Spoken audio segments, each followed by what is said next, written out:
नमस्कार, डॉक्टर डिम्पल त्यागी चैनल में आपका स्वागत है।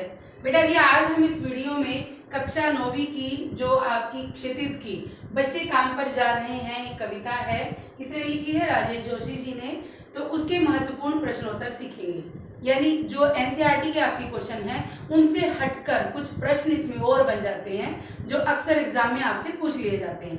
ठीक है बेटा, तो मैं कुछ प्रश्न आपको इसमें बताऊंगी, उनके आंसर भी बताऊंगी साथ साथ, तो आप उनको ध्यान से सुनेंगे। मुझे आशा है कि आप ये सीख जाएंगे, ये प्रश्न भी सीख जाएंगे, और इस कविता को सीखने के लिए आप मेरी वीडियो देख सकते हैं जो मैं डाल चुकी हूँ, आप उसे आराम से सीख सकते हैं। ठीक है बेटा, तो चलिए शुरू करते हैं प्रश्न।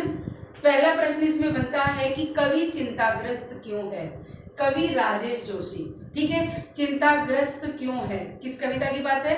बच्चे काम पर जा रहे हैं, यानी बच्चे काम पर जा रहे हैं कविता में कवि चिंताग्रस्त क्यों हैं। तो कवि के चिंतित होने का कारण इस कविता में बच्चों के खेलने की उम्र में, पढ़ने की उम्र में काम पर जाना है। समझ में आ गया आंसर आपको कि बच्चों के काम पर जाने के कारण कवि चिंताग्रस्त है, जबकि बच्चों की उम्र कौन सी है? खेलने की है और पढ़ाई करने की है। समझ गए बेटा?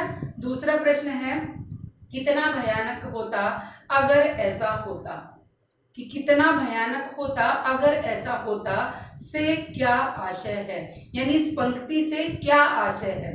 तो इस पंक्ति से बड़ी भयावह स्थिति की ओर संकेत किया गया है कि अगर ये सारी चीजें समाप्त हो गई होती तो कितना भयानक होता।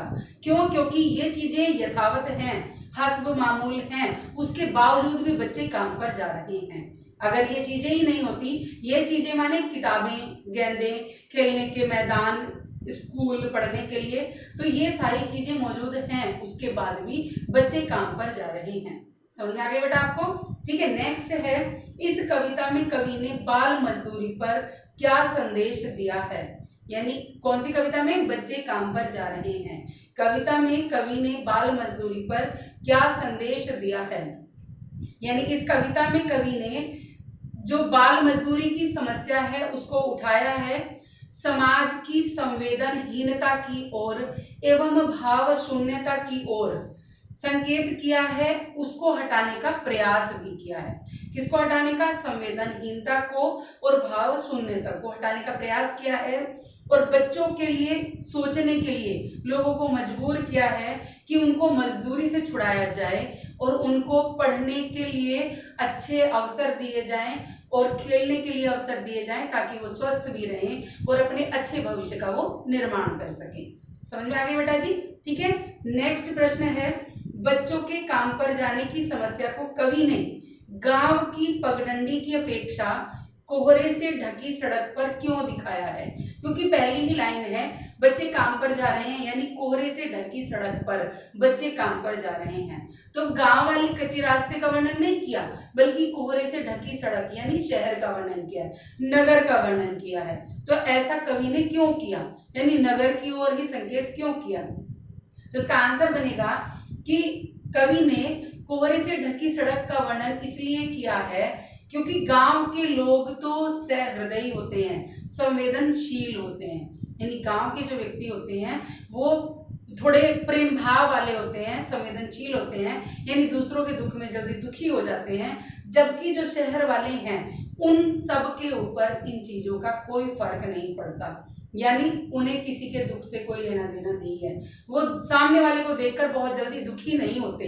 ठीक है, यह सब उनके लिए आम बात हो गई है, क्योंकि हर रोज वो किसी ना किसी सड़क से बच्चों को काम पर जाता हुआ देखते ही हैं, इसलिए उनके लिए यह आम बात है।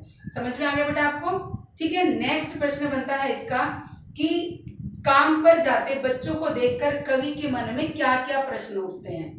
यानी काम पर जाते हुए बच्चों को देखकर कवि के मन में कौन कौन से प्रश्न उठते हैं कि गेंद में अंतरिक्ष का चला जाना, अंतरिक्ष में गेंद का चला जाना, यानी इनकी गेंदें अंतरिक्ष में चली गई हैं क्या?